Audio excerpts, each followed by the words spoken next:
The darkness here has a weight to it. It is not merely the absence of light. It is a physical presence, a heavy velvet blanket that presses against the reinforced double-paned glass of my porthole window. My internal clock wakes me before the alarm. It is 5 in the morning, station time. Outside, the world is locked in the permanent twilight of the polar winter, where the sun remains a rumor beneath the horizon for months on end. I lie still for a moment, listening. The station hums. It is a constant, low-frequency vibration that you feel in your teeth more than you hear with your ears. It is the sound of survival. The massive diesel generators churning in the powerhouse. The ventilation systems cycling scrubbed, heated air through miles of insulated ducts. The faint rattle of pipes expanding and contracting within the walls. This is the heartbeat of the ice shelf. As long as I hear that hum, I know we are safe. I slide my legs out from under the duvet. The air in my quarters is cool, kept at a precise 65 degrees Fahrenheit. I place my feet on the linoleum floor. It is smooth and neutral. I stand and stretch, feeling the vertebrae in my spine click into alignment one by one. The routine begins. It is the same routine every morning, practiced until it has become a form of meditation.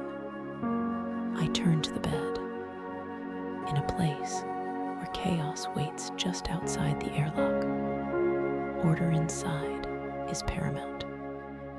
I pull the bottom sheet taut, tucking the corners with sharp, practiced angles. I smooth the duvet until not a single wrinkle remains. I place the single pillow perfectly centered at the head. A made bed is the first victory of the day. I move to the small wash basin in the corner of the room. The faucet handles are cold chrome. I turn the right one, waiting 3 seconds for the water to warm. We conserve water here, so the flow is an aerated mist rather than a heavy stream. I splash my face. The soap is unscented, a simple white bar that lathers thick and creamy. I scrub methodically forehead, cheeks, jaw. I rinse. The towel is rough cotton, exfoliating and drying in one pass. I brush my teeth, watching my reflection in the mirror. My eyes are clear. I am ready. Getting dressed is a process of construction. I open my narrow locker. The metal hinges give a soft squeak. Inside, my gear hangs in organized tiers. I start with the base layer. These are not simple clothes. They are engineering marvels designed to regulate thermodynamics. I pull on the long-sleeved top, made of heavyweight merino wool. It is soft against the skin, devoid of scratchiness, and fits snug to trap a layer of warm air against my torso. Next come the bottoms, the same dark gray wool. I pull them up, smoothing the fabric over my thighs, ensuring the elastic waistband sits flat without twisting. Socks are critical. One wrinkle can mean a blister, and a blister here can mean infection. I choose a pair of thick, looped wool socks. I roll them down to the toe, insert my foot, and unroll them slowly up my calf. I run my hands over my ankles, verifying the fit. Perfect. I step into my station trousers. They are heavy canvas, reinforced at the knees and seat, colored a utilitarian navy blue. The zipper slides up with a satisfying brass rasp. I fasten the button. I thread a nylon webbing belt through the loops and cinch it tight. The buckle clicks, a solid plastic snap. I slide my feet into my indoor shoes. These are sturdy leather slip-ons with aggressive tread, just in case I need to move quickly, but comfortable enough for a 12-hour shift. I leave my room, the door latching with a heavy thud behind me. The corridor is long and cylindrical, lit by fluorescent tubes that hum in harmony with the ventilation. The floor is covered in industrial rubber matting to dampen the sound of footsteps. I walk down the hallway, the only soul moving at this hour. The silence of the hallway is different from the silence of the room. It is the silence of a library or a cathedral. I reach the galley. It is a large, open space with rows of long tables. At this hour, it is empty. The stainless steel surfaces gleam under the low-power night lights. I walk to the beverage station. This is my favorite moment of the morning. I take a ceramic mug from the warming rack. It is heavy, thick-walled, and warm to the touch. I place it under the spout of the commercial coffee machine. I do not use the automatic setting. I prefer the manual pour. I open the hopper and check the beans. They are dark, oily, and rich. I press the button to grind. The grinder roars for 6 seconds, a burst of aggressive noise that smells immediately of roasted earth and cocoa. I tamp the grounds down, applying exactly 30 pounds of pressure. I lock the portafilter into the group head with a firm twist to the right. I flip the switch. The pump engages with a rhythmic vibration. Dark caramel-colored liquid begins to stream into my mug. I watch the crema form on top, a golden foam that signifies a perfect extraction. I lift the mug. The steam rises, curling against my face. I take the first sip. It is hot, bitter, and grounding. It tastes like wakefulness. I carry my coffee to a table near the window. I sit. I look out. There is nothing to see but the reflection of the galley lights in the glass. And beyond that, the absolute void. But I know what is out there. The ice sheet stretches for hundreds of miles, a white desert frozen in time. The wind is blowing. I can see the anemometer on the digital display on the wall. It reads 20 knots, but inside it is still. I drink my coffee slowly, respecting the ritual. I check the time on my wrist. 5:30. Time to move. I rinse my mug in the sink, drying it and placing it back on the rack for the next person. I leave the galley, and head toward the mudroom.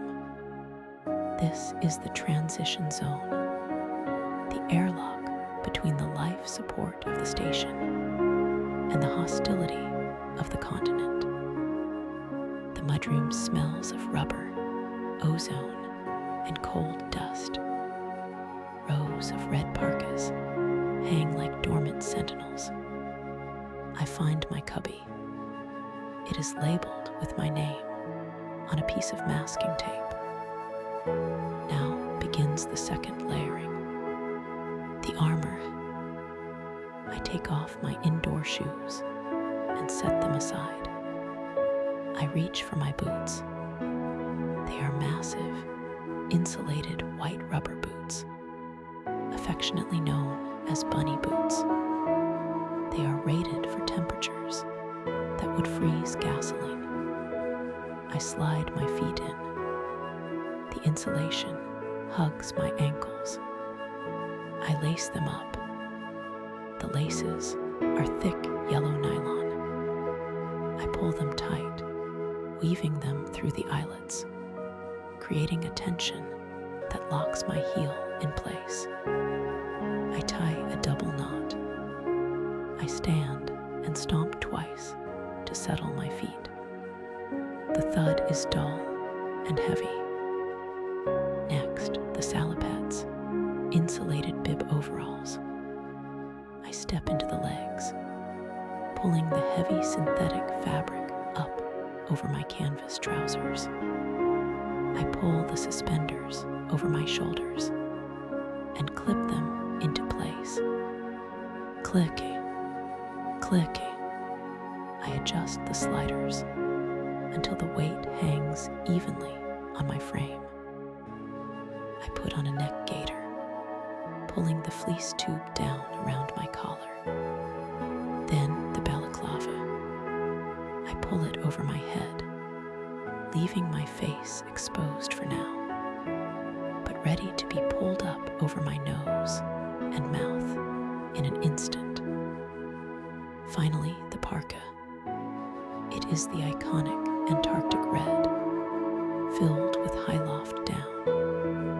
It weighs nearly 5 pounds on its own. I slide my arms into the sleeves. The loft creates a sensation of being hugged by a cloud. I zip it up. The main zipper is large-toothed and heavy-duty. It travels up my torso with a coarse, consistent tearing sound. I snap the storm flap closed over the zipper. Snap, snap, snap, snap. I reach for my gloves. I use a two-part system. First, thin liner gloves made of silk and synthetic blends that allow me to manipulate keys and switches. Then the outer gauntlets, leather palms with long cuffs that reach halfway up my forearm. I clip a radio to my chest pocket. I turn the volume knob. A burst of static, then silence. Comms check, I say quietly. Tech 1, departing for Sector 4. A voice crackles back, warm and bored. Copy, Tech 1. Sector 4. Wind is 22 knots. Temp is -35. Watch your step. Copy. I grab my tool bag. It is a canvas duffel, heavy with wrenches, multimeters, and diagnostic tablets. I sling it over my shoulder. I approach the heavy exterior door. It is like the hatch of a submarine, thick steel with a rotating handle.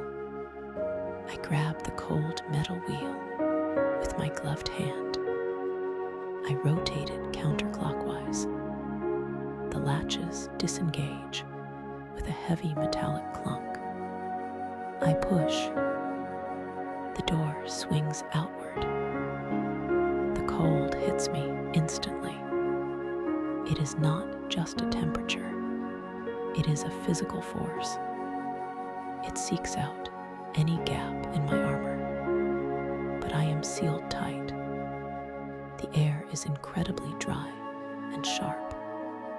It smells of absolutely nothing, a purity that burns the nostrils slightly. I step out onto the metal grating of the platform. I turn and haul the heavy door shut, spinning the exterior wheel until it locks. I am outside. The darkness is absolute, save for the pools of orange light cast by the sodium vapor lamps mounted on the station walls. The snow under my boots is not soft. At this temperature, it is as hard as concrete and as dry as sand. It crunches with a distinct, high-pitched squeak with every step. Crunchy, crunchy, crunchy. I walk toward the vehicle maintenance bay, a separate structure 300 yards away. The wind grabs at my hood, but the fur ruff disrupts the airflow, creating a pocket of still air in front of my face.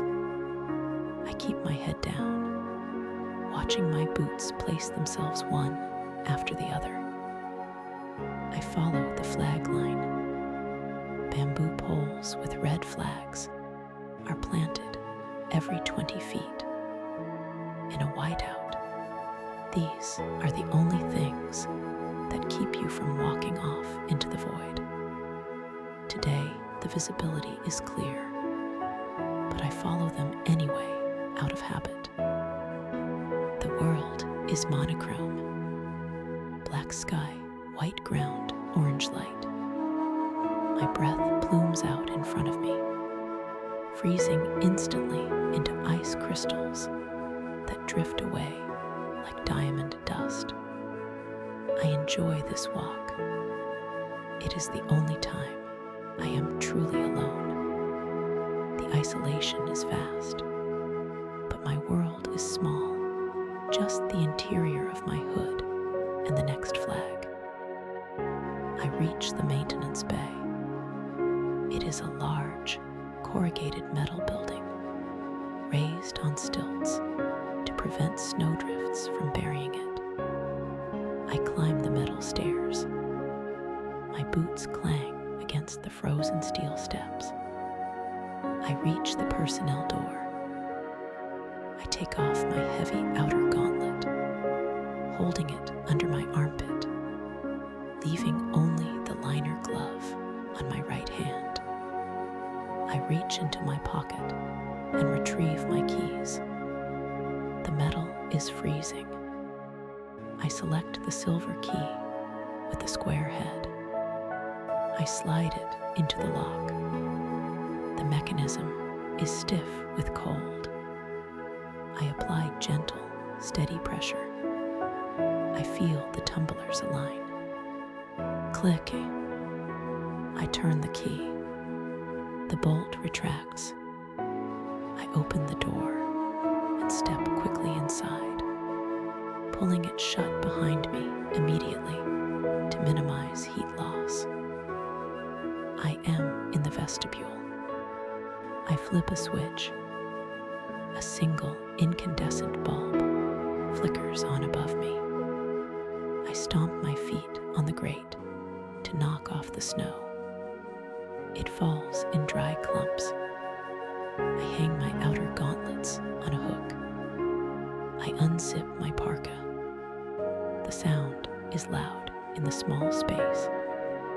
I hang the heavy coat. I step out of my bibs. I open the inner door and step into the main workshop.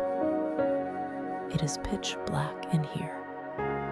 The air is cooler than the main station, kept at 50 degrees to keep the heavy machinery from shock.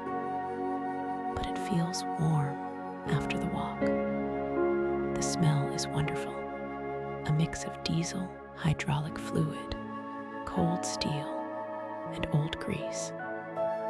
It is the smell of work.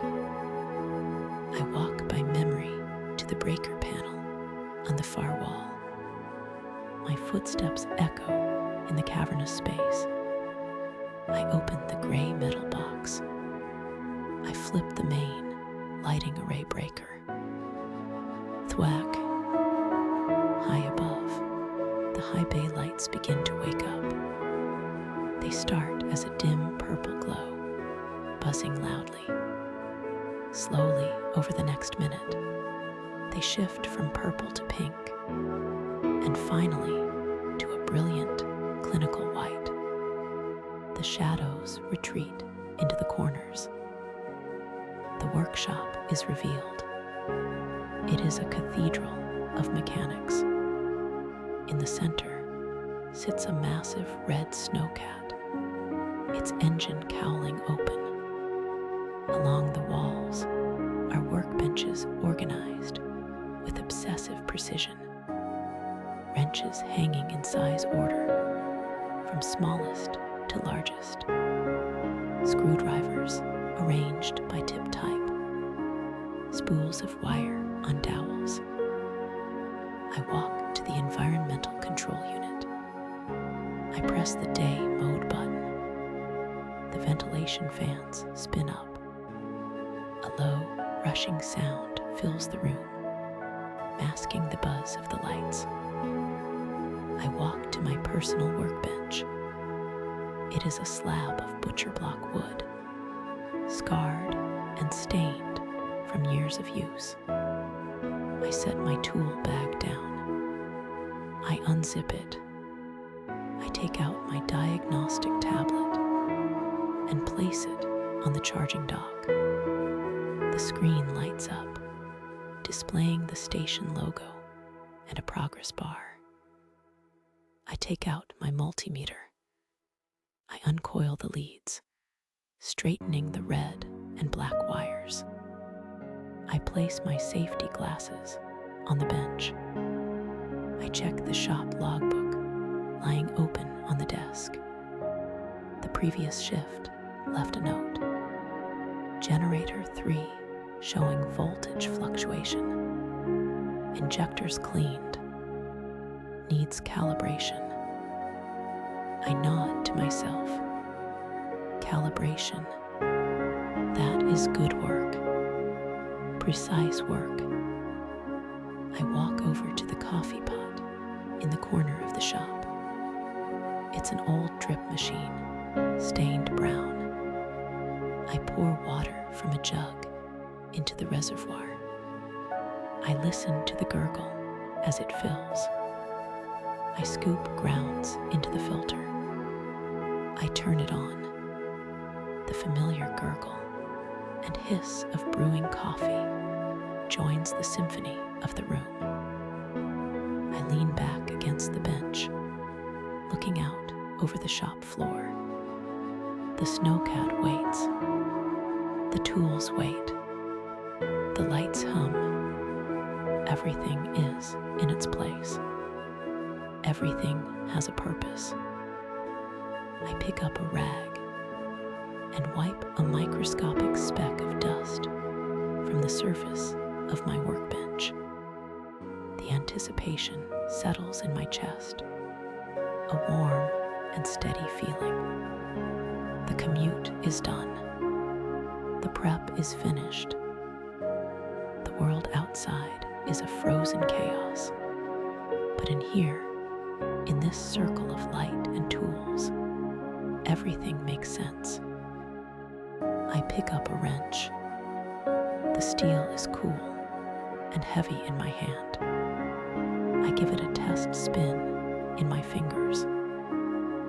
It is time to work.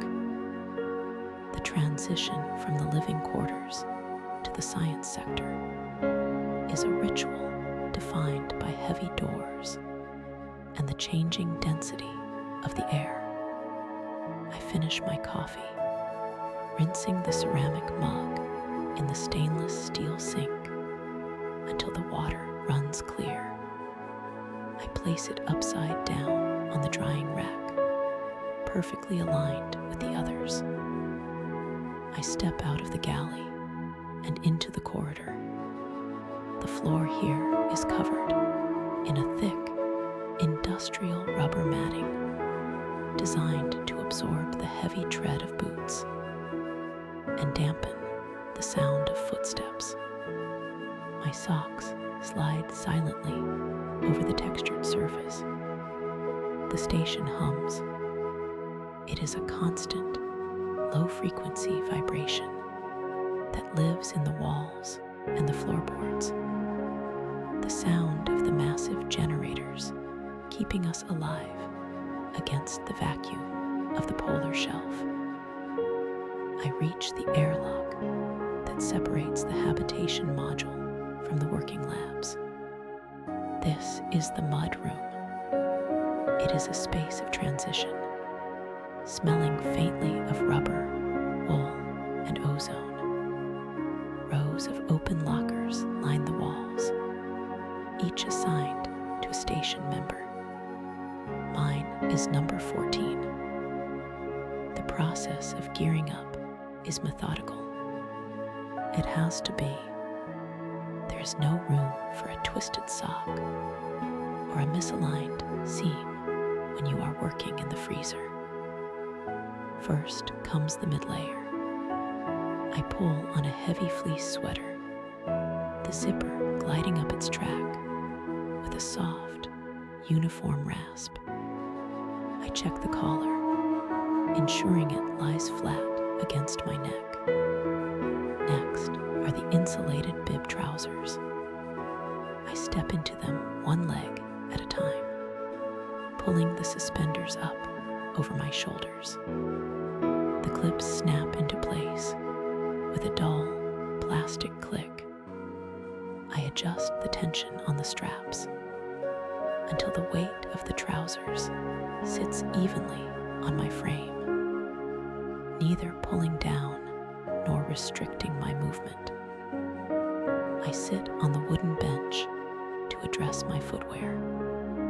The boots are massive, white thermal monstrosities we call bunny boots. They are thick, rubberized, and insulated with layers of felt and wool. I slide my feet in. The fit is snug but yielding. I lace them up, starting from the toe and working my way to the ankle. I pull the laces tight, feeling the pressure distribute evenly across the top of my foot. I tie the knot, double looping it to ensure it will not slip. Then tuck the ends of the laces into the top of the boot to keep them clear of machinery. I stand up. The weight is familiar. I feel anchored to the floor. I grab my glove liners, thin, silver-threaded fabric that allows for dexterity, and slip them on. Over these go the heavy work gloves, textured with a rubber grip on the palms. I flex my fingers, testing the resistance. Open, close. The movement is stiff, but manageable. I take my ID badge from the hook and clip it to my chest pocket. I am ready. I push the lever on the heavy steel door leading to the science corridor. The latch disengages with a heavy metallic clunk. The door swings open on well-oiled hinges, revealing the long, brightly lit hallway that leads to the ice core laboratory. The walk is 100 paces. I count them subconsciously. The lights overhead are long fluorescent tubes, casting a clean, shadowless white light. The walls are paneled in beige, punctuated by fire extinguishers and safety diagrams. I arrive at the lab. The sign on the door reads Ice Core Processing. Authorized personnel only. I swipe my badge. The light on the reader turns green. I enter the anteroom. This is the warm lab, where the computers and data servers live. My colleague Sarah is already there, sitting at a bank of monitors. She looks up and nods, a small, efficient gesture of acknowledgement. We do not need to speak. We know the rhythm of the morning. I move to the inner door. This is the barrier to the freezer. I press the large red button on the wall. A warning light spins, and the pneumatic system hisses as the seal breaks. I step through, and the door seals behind me with a solid thud. The temperature here is negative 20 degrees Celsius. The air is incredibly dry and sharp.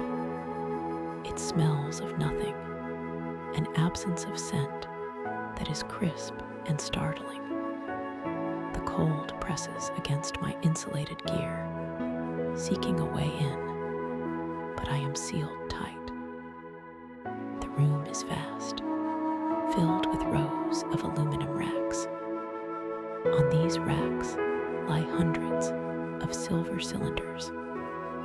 These are the ice cores. They are archives of the atmosphere, drilled for miles beneath the surface, holding air bubbles that were trapped 20,000 years ago. My breath plumes out in front of me, a momentary cloud that vanishes into the ventilation system. I walk to the processing table. It is a long, stainless steel surface, spotless and shining under the harsh laboratory lights. In the center of the table is the saw, a precision band saw with a diamond-tipped blade, designed to cut ice without melting it. I check the logbook lying on the side counter. Today, we are processing core section 4029, depth 2,000 meters. I walk to the rack labeled section 4. I locate the tube. It is 1 meter long, made of reinforced cardboard with a metal cap. I grip the tube with both hands. It is heavy, dense, with the weight of compressed history. I lift it from the rack, turning my body with the object to avoid twisting my spine, and carry it to the table. I set the tube down. The sound is a muffled thump against the rubber mat on the table surface. I unlatch the end cap. It unscrews with a dry, scratching sound. I tilt the tube, and the ice core slides out. It is beautiful. A perfect cylinder of ice, 10 centimeters in diameter. It is not clear like an ice cube from a freezer. It is complex. It is clouded with thousands of tiny bubbles, layers of dust, and bands of opacity. It looks like white marble. I begin the visual inspection. I switch on the light table beneath the ice. The surface glows from below, illuminating the inner structure of the core. The light reveals the stratigraphy, the layers of winter snow and summer melt, compressed into distinct bands. I pick up a pair of digital calipers. The metal is cold, even through my gloves. I measure the diameter at the top, the middle, and the bottom. 9.8 centimeters. 9.8 centimeters. 9.9 centimeters. I pick up a stylus and tap the measurements into the ruggedized tablet mounted on an articulate arm above the table. The screen registers the input instantly. Now the cut. I move the core to the saw carriage. The carriage is a sled that slides on lubricated rails, guiding the ice into the blade. I align the core with the laser guide, a thin red line that projects across the top of the ice. I need to slice a distinct slab for isotope analysis. The slab must be exactly 3 centimeters thick. I adjust the fence, turning the micrometer wheel. The metal wheel turns smoothly, heavy with grease. I watch the digital readout. 2.8, 2.9, 3.0. I lock the fence in place. I reach for the power switch on the saw. It is a large, industrial toggle. I flip it up. The motor engages. It does not roar, it hums. It is a high-speed, precision whine that speaks of perfect balance. The blade is a blur of motion. I place my hands on the push block at the end of the ice core. I apply gentle, consistent pressure. The ice meets the blade. There is no resistance, only a change in the pitch of the saw. The sound becomes a steady, textured hiss. A fine spray of ice dust, we call it swarf, erupts from the cut, sucked immediately away by the vacuum exhaust vent positioned right next to the blade. I watch the cut. My focus narrows to the point where the diamond teeth meet the frozen water. I am not thinking about the cold, or the station, or the wind outside. I am thinking only of the feed rate. If I push too fast, the cut will be rough. If I push too slowly, the friction might sublimate the ice. I find the sweet spot. The carriage glides forward. The sensation is buttery smooth. The blade slices through 10,000 years of history in seconds. The cut is complete. I pull the carriage back. The saw blade spins down, the whine dropping in pitch until it settles into silence. I lift the cut slab of ice. It is a rectangular prism, translucent and perfect. I hold it up to the light. I can see a layer of volcanic ash, a faint gray line running diagonally through the sample. That dust fell from the sky before the pyramids were built. I place the slab into a pre-labeled plastic bag. I seal the bag, running my thumb and forefinger across the zipper to ensure it is airtight. I place the bag in a cooler destined for the mass spectrometer lab. I turn back to the remaining core. I pick up a soft bristled brush. I sweep the table, clearing away the stray ice dust. The particles scatter like dry sand, falling into the collection trough. I wipe the stainless steel surface with a lint-free cloth. The workspace is reset. The cycle is ready to begin again. This is the flow state. Time in the freezer behaves differently. It is preserved, frozen like the samples we handle. are no windows here to show the sun circling the horizon. There is only the rhythm of the work. Retrieve, measure, log, aligned, cut, store, clean. I repeat the process. Core section 4030. I slide the ice out. I measure the diameter. The numbers flow from the calipers to the tablet. The saw spins up. The hiss of the cut. The silence of the finish. My movements become economical. I stop looking for the tools. My hand simply goes to where they are.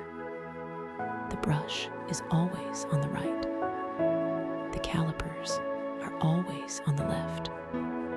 The logbook is always open to the current page. I am a machine within a machine, a component of the laboratory's metabolism. After an hour, Sarah enters the freezer. She is wearing her full gear. She carries a tray of empty sample vials. She sets them down on the far end of the table. She moves to the station next to mine, where the electrical conductivity sensor is set up. She picks up the main section of the core I just cut. She places it on her track. We work in parallel. I hear the soft whir of her sensor moving along the length of the ice. I hear the rhythmic tap of her stylus on her screen. We do not speak. The sound of our work is a conversation. The hum of my saw answers the whir of her scanner. The scratch of my brush answers the rustle of her sample bags. It is a choreography of competence. We know exactly where the other person is without looking. When I finish a cut, I slide the remaining core to the transfer zone. Within seconds, her gloved hand appears, retrieves it, and loads it into her instrument. There is a profound satisfaction in this silence.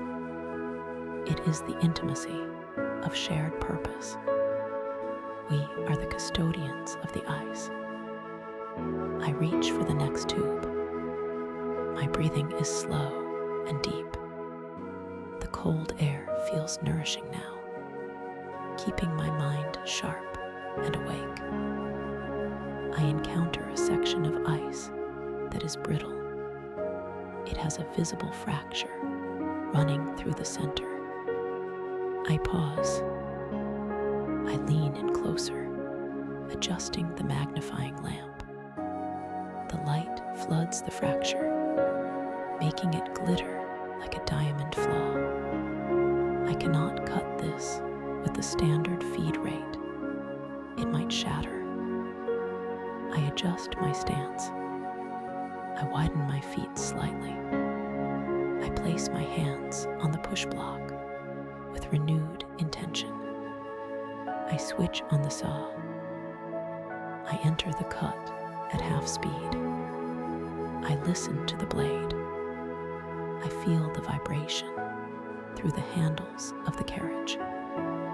The saw sings a slightly different note, a lower, more laboring tone as it navigates the fractured structure. I modulate the pressure, easing off when the vibration increases, pressing forward when it smooths out. I guide the blade through the fault line. The ice holds together. The cut completes. I exhale. A perfect slice. I check the time on the wall clock. 2 hours have passed.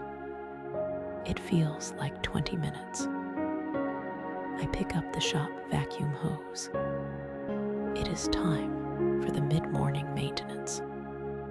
The saw produces a significant amount of ice dust, and if it builds up, it can refreeze and jam the mechanics. I switch on the vacuum. It has a deep, throaty roar that drowns out the ventilation hum. I run the nozzle around the base of the saw blade. I watch the white powder vanish into the black nozzle. I trace the lines of the carriage rails, sucking up every stray particle. I turn off the vacuum. I take a bottle of food-grade lubricant.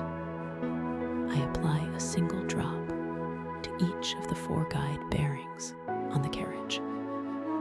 I slide the carriage back and forth. Click slide, click slide. The movement is frictionless. I take a moment to organize the sample bags in the cooler.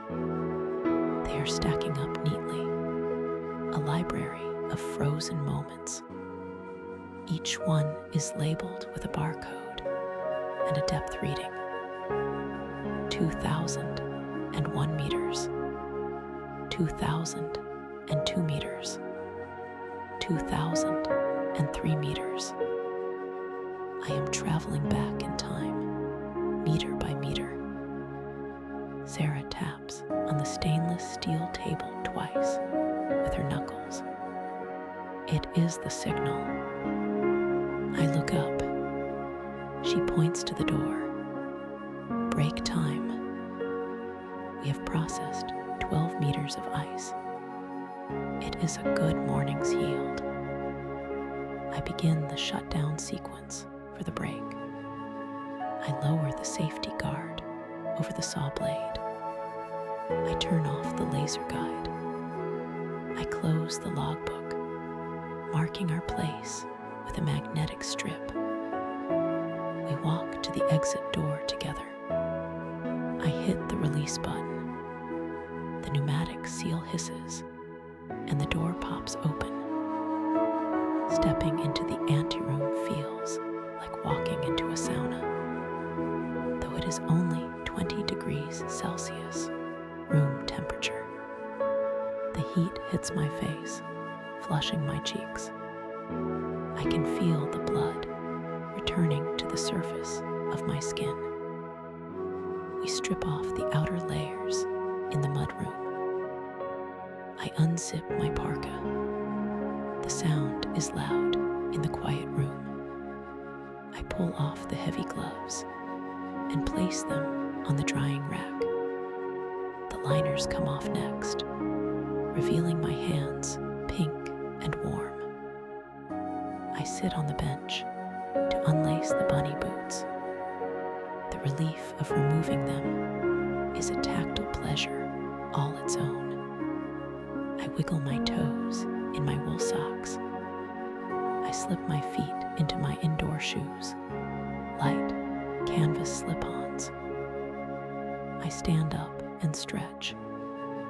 My back cracks once, a satisfying release of tension. Sarah is hanging up her bib trousers. She looks at me and smiles. Good flow today, she says softly. The best, I reply. The ice was cooperative. That fracture at 2005, she asks. Tricky, I admit, but it held. Nice cut, she says. That is all the praise I need. We walk out of the mud room and back into the main corridor of the station. The smell of the station returns coffee, floor wax, and the faint scent of baking bread from the galley. I walk toward the mess hall. My body feels used and capable. My mind is clear, scrubbed clean by the focus and the cold. The morning is gone, consumed by the rhythm, but the day is only half over. I look at my hands. They are steady. They are ready for the afternoon. But first, lunch, and perhaps a fresh pair of socks. The heavy steel door to the atmospheric monitoring lab clicks, shut behind me. The sound a solid, dull thud that vibrates briefly through the soles of my boots. It is 1200 hours. The morning shift is complete.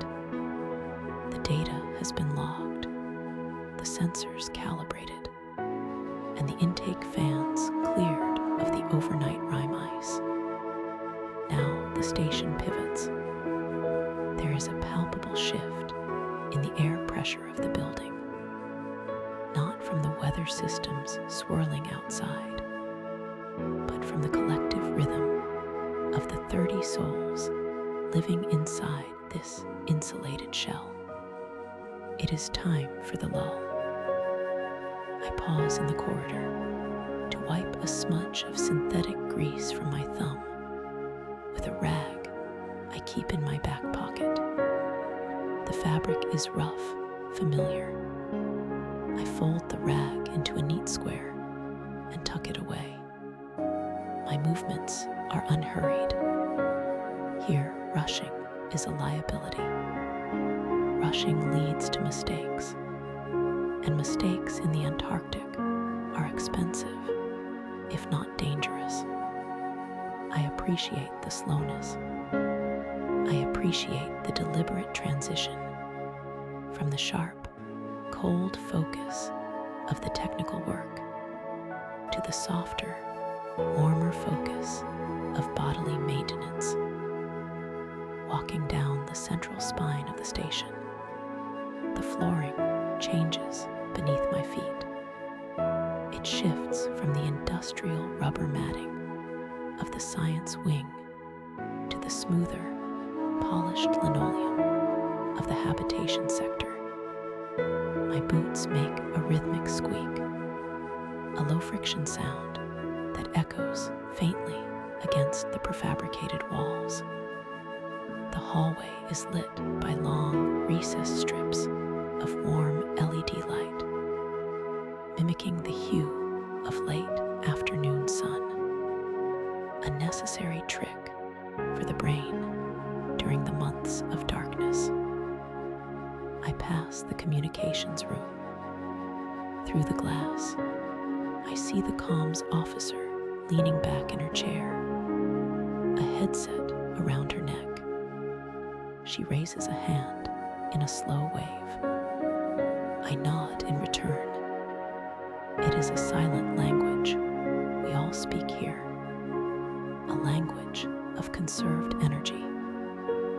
Approaching the galley, the sensory landscape shifts dramatically.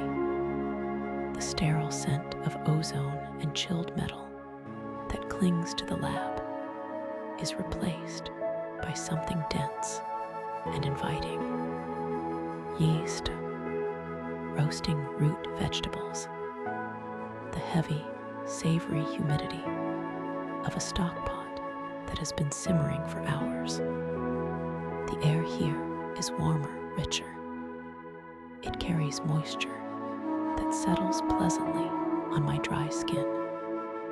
I step into the mudroom just outside the mess hall. This is the airlock for our comfort. I sit on the wooden bench, the grain worn smooth by decades of heavy trousers. I reach down and unlace my work boots. The laces are thick, braided nylon. I pull them loose, feeling the tension release across the bridge of my foot. One by one, I pry the heavy boots off and place them on the metal rack, lining the heels up perfectly with the edge of the shelf. I slide my feet into a pair of fleece-lined slippers. The change in tactile feedback is instant. The floor feels softer, the connection to the ground less aggressive. canvas work coat on its assigned hook, listening to the zipper sing its metallic song as I pull it down. Entering the galley proper, the hum of conversation is low, a soft murmur that blends with the ventilation system. The space is open, dominated by long tables and a wall of triple-paned glass that looks out over the ice shelf. I move to the serving line. The stainless steel counter gleams under the lights. The chef, a man who treats his kitchen with the same rigorous precision as I treat my atmospheric sensors, nods at me.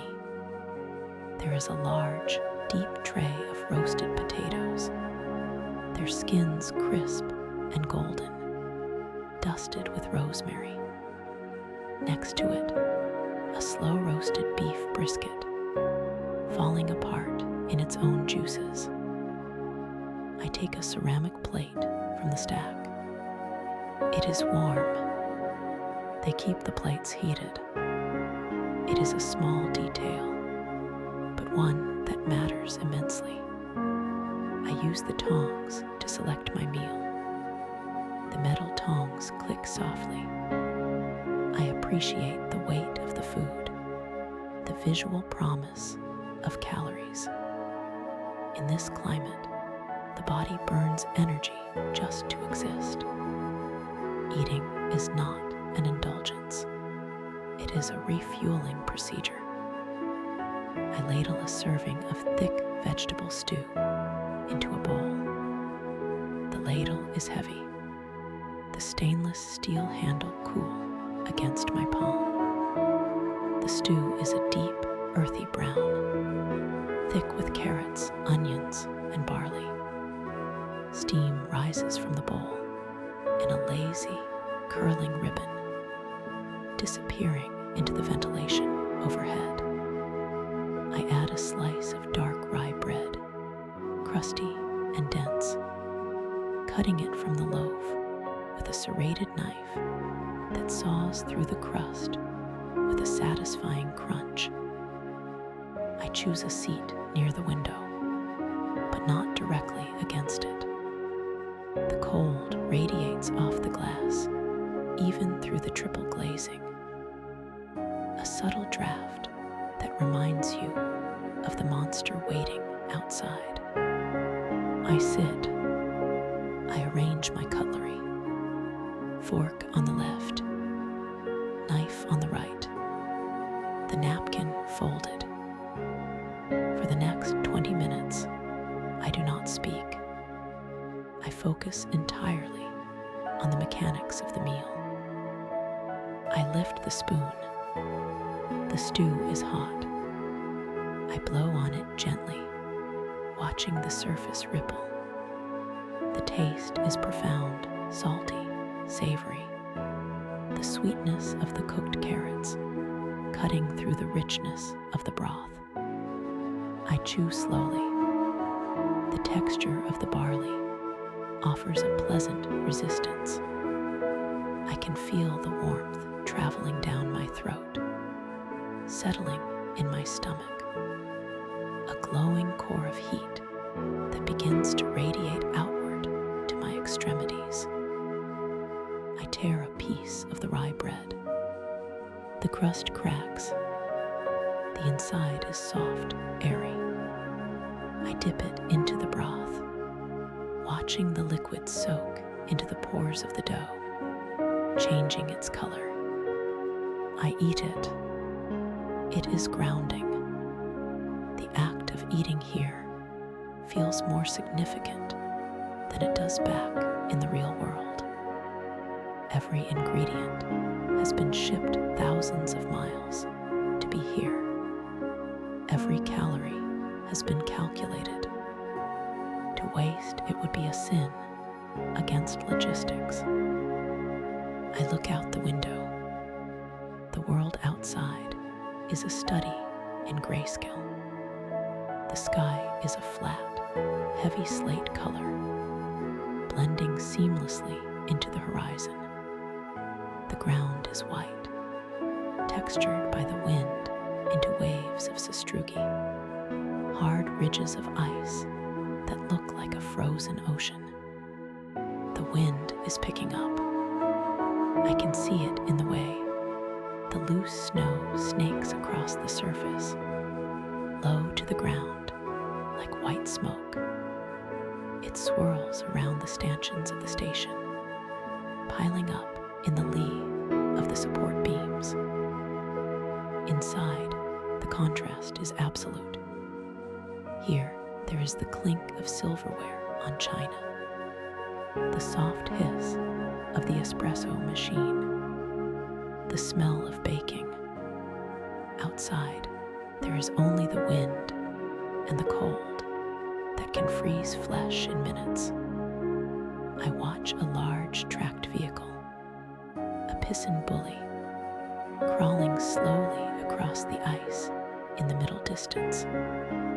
Its orange paint is the only spot of color in the entire panorama. It moves with a lumbering determination, its tracks churning up clouds of ice crystals. I watch it until it disappears behind a ridge, its engine noise inaudible through the heavy insulation of the walls. I finish my meal. I wipe the bowl clean with the last piece of bread. I sit for a moment, hands wrapped around a mug of black tea. The ceramic is hot, almost too hot to hold, but I keep my hands there, letting the heat seep into my palms, softening the calluses. I watch the steam rise from the dark liquid, swirling in microscopic turbulence. I take a sip. The tannins are sharp and cleansing. My body enters a state of rest. The digestion process slows my heart rate. The adrenaline of the mornings work outside and the cold fades completely, replaced by a heavy, comfortable lethargy. This is the lull. The station feels quieter now. Most of the crew has finished eating and dispersed to their bunks for a short rest or to the lounge to read. I stand up, my chair scraping softly on the floor. I carry my tray to the wash station. The process of clearing up is just as ritualized as the serving. Scrape the scraps into the compost bin. Place the cutlery in the soaking tub.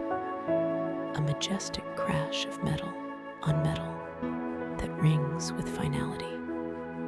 Stack the plate. Stack the bowl. I leave the galley and head back toward the maintenance wing. But I do not return to the high-intensity work of the morning. The afternoon is reserved for the secondary tasks. The organizational work, the maintenance that requires patience rather than force. I walk into the supply closet adjacent to the workshop. It is a small room, lined floor to ceiling with metal shelving units. It smells of cardboard, rubber, and dry dust. My task for the next 2 hours is inventory and organization of the hydraulic seal kits. It is a low-stakes task, but deeply satisfying.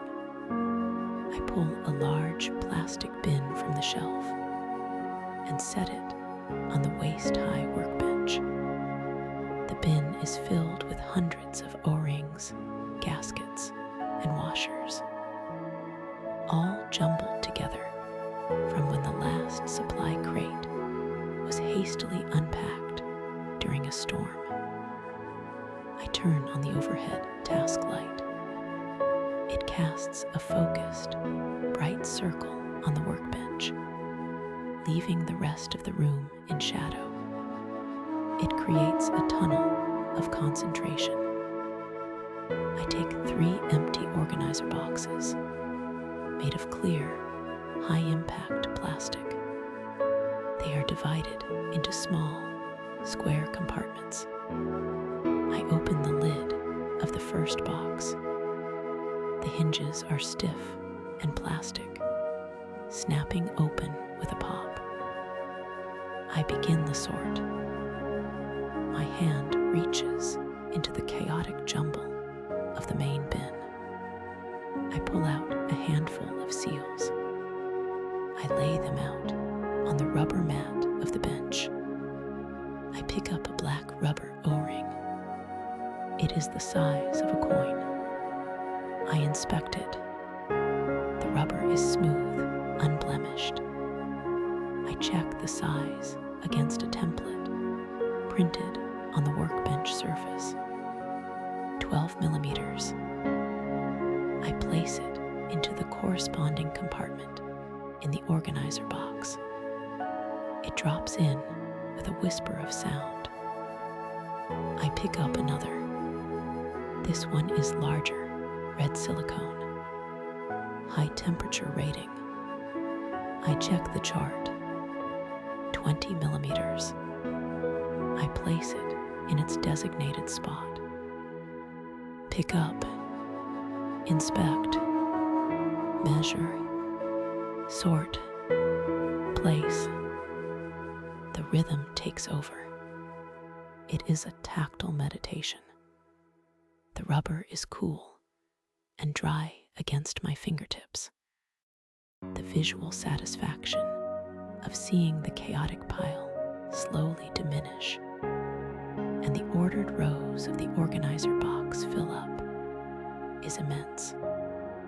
There is a rightness to it, a sense of imposing order on entropy. I find a damaged seal, a black ring with a small nick in the outer edge. I run my thumbnail over the imperfection. It catches. This seal is compromised. If installed, it would fail. It would leak hydraulic fluid. It would cause a machine to stop. I toss it into the waste bin. A small victory. A future problem prevented by a moment of attention in a quiet room. I work through the pile. My breathing is slow and even. The station hums around me, a constant companion. Occasionally, I hear the muffled thud of a door closing somewhere else in the wing, or the distant whine of a drill. But here, in the circle of light, there is only the parts and the boxes. After an hour, the first organizer box is full. It looks like a work of art. Rows of black, red, and blue rings, perfectly aligned. I close the lid. The latches snap shut with a crisp, secure double click. I take a label maker from the shelf. I type in the contents. Hydraulic SEALS class, A sorted. The machine whirs and prints the label on a strip of white tape. I peel the backing off. The crinkle of the paper is sharp in the quiet room, and smooth the label onto the lid of the box, pressing out the air bubbles with my thumb. I slide the finished box onto its shelf. It fits perfectly. I align the edge of the box with the edge of the shelf. I return to the bin. There is still more to do. I have not finished the gaskets yet. These are flat, paper-like seals. I handle them gently. They feel like parchment. I stack them by size, creating neat towers of gray material. I count them as I stack. 10, 20, 30. I write the numbers on a clipboard hanging next to the shelf. The pen scratches across the paper, a dry, friction-filled sound. This work is essential. When a blizzard hits, when the wind is howling at 90 miles an hour, and visibility is 0, and a heater fails, we cannot spend an hour digging through a jumbled box looking for the right gasket. We need to know exactly where it is. We need to trust the shelf. My calm now buys us safety later. I pause to stretch. I rotate my shoulders, hearing the soft pop of a joint. I look at my watch. It is 1400 hours. The afternoon is drifting by in a haze of productive quiet. I decide to inspect the vacuum cleaner filters while I am in the supply mindset. I move to the utility locker. I open the maintenance panel of the industrial vacuum unit we use for the corridors. The latches are heavy steel toggles. I flip them up. Clack, clack. I pull the cover off. The filter inside is gray with dust. It is a pleated cylinder. I slide it off the mounting post. I hold it up to the light. It is clogged.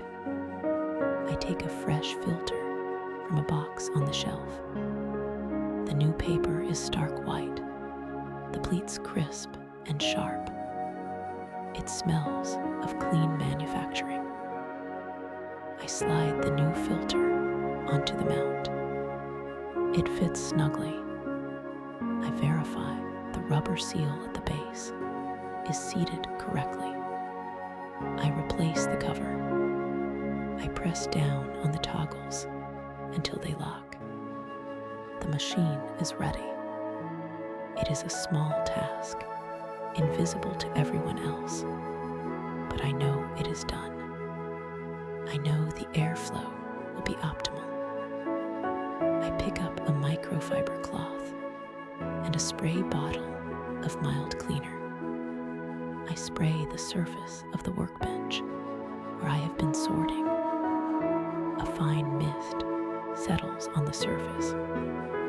I wipe it down in long, sweeping motions, gathering up the dust and the residue of the rubber seals. The surface shines dark and clean. I check the inventory list one last time.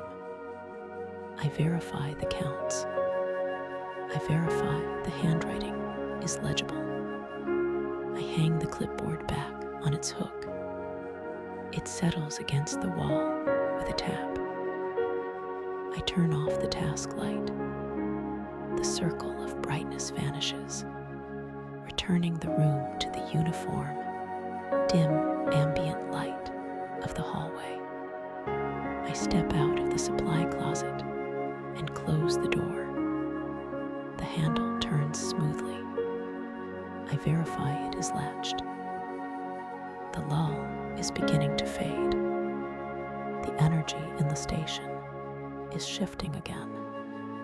I can hear voices down the hall, sharper now, more awake. The afternoon shift is gaining momentum. But for me, the heavy lifting is done. The chaos has been sorted. The parts are in their rows. The belly is full. I walk toward the gear room to prepare for the final check of the day. My slippers are silent on the floor. I feel capable. I feel ordered. I am ready for the next phase. The final hour of the shift is often the most quiet. rhythm of the work moves from the heavy percussion of repair to the soft, brushing cadence of completion. The primary task is done. The hydraulic pump on the red piston bully has been seated, sealed, and secured. Now comes the reassembly, the process of closing the patient back up and ensuring that the machine is ready to face the ice once more. I stand before the open engine bay, the metal warm from the ambient heat of the garage. My gloves are stained with the dark, slick residue of hydraulic fluid, a sign of honest labor. I pick up the heavy engine cover, a large panel of insulated steel, painted that distinct, high-visibility red. It settles into place with a heavy, dull thud, the sound of solid engineering. I align the latches, 4 of them, one at each corner. I move to the front left latch first. I hook the metal clasp over the lip. I press the lever down. There is resistance, a firm pushback from the rubber gasket, sealing the compartment, followed by a satisfying snap as the latch locks home. I repeat the motion on the right. Hook, press, snap. The sound is sharp and definite in the large, echoing space of the workshop. I walk around to the rear of the vehicle. The treads, thick rubber belts studded with metal cleats, sit motionless on the concrete floor. I run a gloved hand along the upper edge of the engine cover, checking the seam. It is flush. Perfect. I secure the final 2 latches. The internal organs of the machine are now protected against the 60-mile-per-hour winds waiting outside these walls. There is one final test. I climb into the cab of the Snowcat. The seat suspension sighs as I settle my weight into it. The cabin smells of rubber, old coffee, and cold air. I insert the key into the ignition. I turn it 1 position to the right. The dashboard lights up, a constellation of amber and green indicators. I wait for the glow plug light to extinguish. 3 seconds, 2 seconds, 1 second. The light goes out. I turn the key fully. The heavy diesel engine catches immediately. It does not roar. It purrs, a deep, resonant baritone that vibrates gently through the floorboards and into the soles of my boots. I watch the gauges. Oil pressure rises steadily to the center of the dial. Hydraulic pressure stabilizes. The temperature needle begins its slow, lazy climb. I listen for a full minute, head tilted slightly, attuned to any irregularity. There is none, just the steady, rhythmic combustion of a healthy machine. I turn the key back. The engine shudders once and falls silent. The silence that follows is heavy and sweet. The job is done. Now begins the ritual of the close. This is not merely cleaning.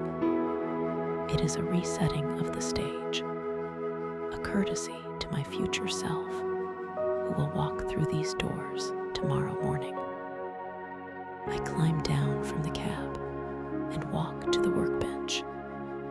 It is scattered with the detritus of the day. A socket set, a breaker bar, 3 screwdrivers, and a handful of oily rags. I pick up the lint-free blue cloth and pour a small amount of citrus-based degreaser onto it. The smell is sharp and clean, cutting through the heavy scent of oil. I pick up the torque wrench first. It is a precision instrument, heavy and cool in my hand. I wipe the handle, removing a smudge of grease. I wipe the head, polishing the chrome until it reflects the overhead fluorescent lights. I dial the setting back to 0 to relieve the tension on the internal spring. This is crucial for maintaining calibration. I walk to the large red tool chest against the wall. I open the second drawer. It glides out on ball bearings, smooth and silent. I place the wrench into its custom foam cutout. It fits with a soft whisper of friction. I return to the bench. I gather the sockets. One by one, I wipe them down. The 19mm, the 17mm, the 14mm. I place them onto their metal rail, pressing them down until they click into place.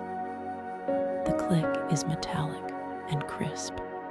I return the rail to the top drawer. I organize the screwdrivers by size and type. Flathead, Phillips, Torx. I hang them on the shadow board above the bench. Each tool has a painted outline behind it, a visual promise that everything has a place. When the last screwdriver is hung, the board looks whole again. It is a satisfying mosaic of order. I wipe down the surface of the workbench. I use long, sweeping motions, starting from the back and pulling the dirt and grime toward the front edge. I sweep the debris into my hand and deposit it into the waste bin. The stainless steel surface of the bench gleams, a blank slate ready for the next project. I walk to the computer terminal in the corner of the shop. The screensaver is drifting with geometric shapes. I wiggle the mouse to wake it up. I open the maintenance log. I type slowly and deliberately. Unit 04. Hydraulic pump seal replaced. Fluid topped off. System tested. Operational. I hit save. A small progress bar fills up and disappears. I close the window. I log off. The screen goes dark. The final step of the cleanup is the floor. I take the wide push broom from the corner. The bristles are stiff and red. I start at the far end of the garage, near the massive bay doors. I push the broom forward, the bristles rasping against the sealed concrete. I walk a straight line, gathering the fine dust and small bits of dried mud that have fallen from the vehicle tracks. I turn, overlap my path by 3 inches, and walk back. The repetition is hypnotic. Push, step, push, step. The pile of dust grows as I move across the floor. It is a meditative practice, erasing the footprints of the day. When the floor is clear, I put the broom away. The garage is now immaculate. The vehicles are parked in straight lines. The tools are hidden away.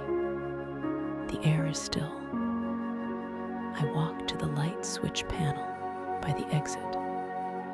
There is a bank of 4 switches. I flip them down, one by one. The back row of lights clunks off. Then the middle row. Then the front.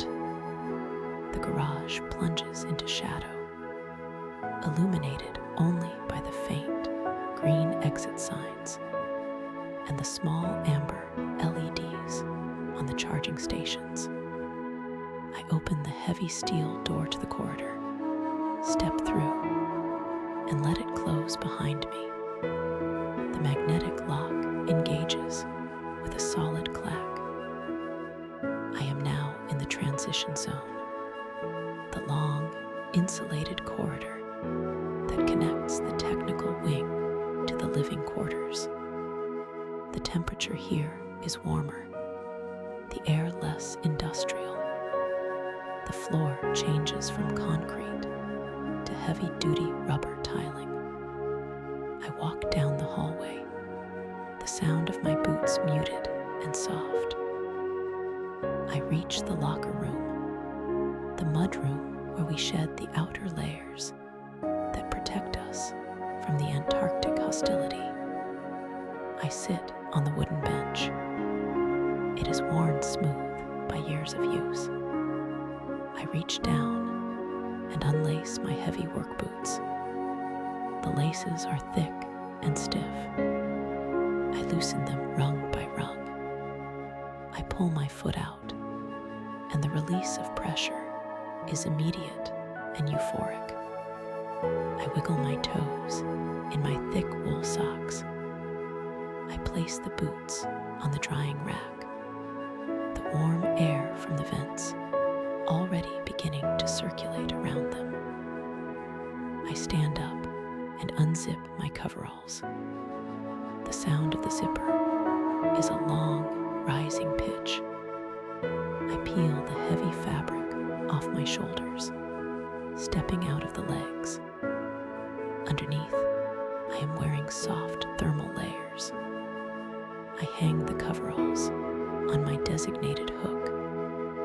I take off my work gloves and place them on the shelf above. I am lighter now, shedding the weight of the profession. I slip on my indoor shoes, a pair of fleece-lined moccasins with soft rubber soles. The sensation of walking changes completely. I am no longer stomping. I am gliding. I leave the locker room and enter the main station hub. The lighting here is warmer, more yellow than the harsh white of the garage. The air smells different. It smells of dinner rolls and humidifiers. I can hear the faint hum of conversation from the mess hall, a low murmur of voices that signifies community. I walk past the galley. I grab a glass from the stack and fill it with water from the dispenser. The water is cold and clear. I drink it all in one long draft, feeling it hydrate me after hours in the dry, recycled air of the workshop. I place the glass in the wash rack. I make my way up the short flight of stairs to the dormitory wing. The station is quiet. Most of the day shift crew are already winding down, reading in their bunks or watching movies in the lounge. The corridor is narrow, lined with doors on either side. Each door has a nameplate. I find mine. I open the door to my room. It is small, no larger than a walk-in closet back in the real world, but it is a sanctuary. The walls are covered in soft fabric panels to dampen sound. A small desk sits in the corner, a single bunk bed against the wall. The blackout curtain over the small porthole window is drawn tight, though it makes little difference during the winter months when the sun never rises. I close the door. The latch clicks, sealing out the rest of the station. The silence here is profound. It is not the empty silence of the garage, but a cozy, inhabited silence. I can hear the very faint, constant rush of the ventilation system, a white noise that I have come to associate with safety and warmth. I sit on the edge of the bed. The mattress is firm. The duvet is thick and fluffy. I strip off my thermal top and bottom, folding them neatly and placing them in the drawer under the bed. I put on a loose cotton t-shirt and soft pajama pants. The cotton feels cool and light against my skin, a stark contrast to the heavy wool and synthetic fibers I have worn for the last 12 hours. I sit at the small desk for a moment. I open my journal. I pick up a pen. I write the date. I write 3 sentences about the day. Fixed the heating element in the greenhouse. Rebuilt the pump on the snowcat. The wind is calm tonight. I close the journal. There is a deep satisfaction in the brevity. The day was productive. Problems were presented, and problems were solved. Nothing was left undone. There are no loose ends to keep my mind tethered to the waking world. I turn off the small desk lamp. The room goes pitch black. In this latitude, the darkness is absolute.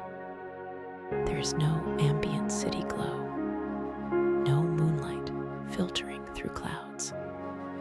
Just perfect, velvety darkness. I pull back the heavy duvet and slide into the bunk. The sheets are cool, but they warm quickly against my body. I pull the covers up to my chin. I adjust the pillow, punching it once to get the loft just right.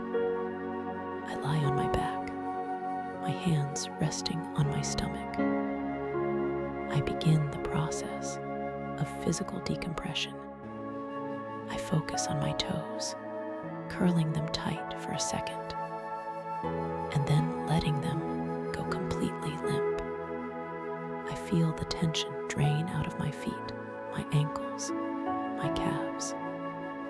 I let my legs grow heavy, sinking into the mattress. I move my attention to my hands.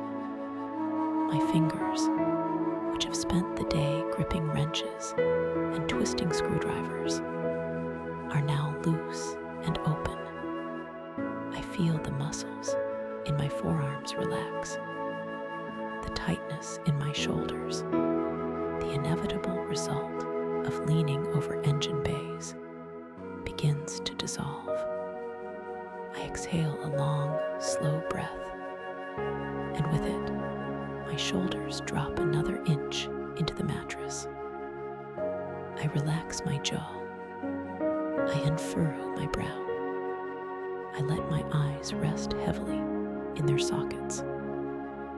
The station is a shell, a warm bubble of life in the middle of a frozen desert. Outside, the temperature is 40 degrees below zero. The wind is blowing across thousands of miles of ice, unseen and untouched. But inside, I am warm. I am safe. The machinery that keeps us alive is humming its steady, reliable tune. I know this because I am the one who keeps it humming. I listen to the sound of my own breathing. In, out, in, out. It slows down, matching the rhythm of the ventilation fans. My mind drifts over the events of the day, but not in a way that requires analysis. They are just images floating by. The spark of the welding torch, the smell of the coffee, the click of the torque wrench, the clean lines of the shadow board, the smooth red paint of the engine cover. They are good images. They are the images of a day well spent. The line between waking and sleeping begins to blur. The heaviness of my body becomes a comforting weight, anchoring me to the bed. The darkness of the room feels like a soft blanket wrapped around my mind. I am aware of the warmth of the duvet. I am aware of the softness of the pillow. I am aware of the peace. The Antarctic night is long, but it is not lonely. It is a time of restoration. The work is done. The tools are clean. The station is secure. I let go. I drift. I sleep.